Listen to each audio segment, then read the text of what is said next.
બનાસકાંઠામાં draw mafia Ashok માળી તેના 2 સાગરીતો સાથે પોલીસ ઝપટમાં આવી ગયો છે। ડ્રોનો માસ્ટર માઇન્ડ અશોક માળી તેના 2 સાગરીતો સાથે નાટકીય રીતે પોલીસ સમક્ષ હાજર થયો છે। બનાસકાંઠામાં ડ્રોનને નામે લોકોને છેતરતો અશોક માળી પોલીસને હાથે લાગ્યો છે।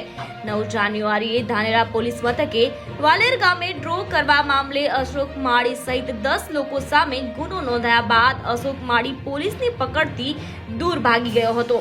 ડ્રો માફિયા અશોક માળીને હવે પોલીસે દબોચ્યો છે। સમગ્ર મામલે ધાનેરા પોલીસે વધુ તપાસ હાથ ધરી છે।